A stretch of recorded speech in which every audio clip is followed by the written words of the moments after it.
করোনাকালে সবার চেয়ে ব্যতিক্রম অবস্থান নিয়েছিলেন নোভাক জকোভিচ।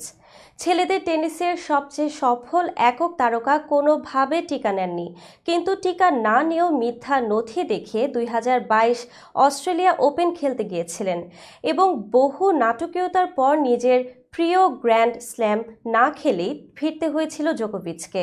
সার্বিয়ান টেনিস তারকা দাবি করেছেন সেবার তাকে ফেরত পাঠানোর আগে খাবারে বিষ দেওয়া হয়েছিল। টিকার নথি নিয়ে জটিলতার সময়টায় মেলবোর্নের এক হোটেলে রীতিমতো গৃহবন্দী করে রাখা হয়েছিল জোকোভিচকে। শেষ পর্যন্ত তার ভিসাও বাতিল হয়েছিল। টুর্নামেন্ট শুরুর আগে টিকা নিতে অস্বীকৃতি জানানোয় তাকে অস্ট্রেলিয়া থেকে বের করেও দেয়া হয়।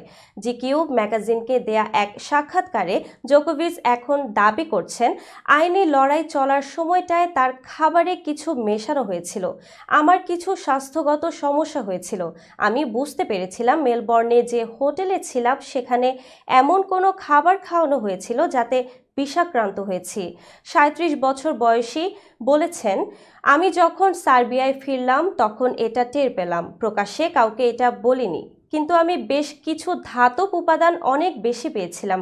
আমার শরীরে সীসা পেয়েছিলাম, অনেক উচ্চ মাত্রার সীসা ছিল, পারদও ছিল। যখন প্রশ্ন করা হয় তার খাবারে বিষ মেশানো হয়েছিল এমনটা বিশ্বাস করেন কিনা, জোকোভিচ বলেছিলেন এটাই একমাত্র উপায়।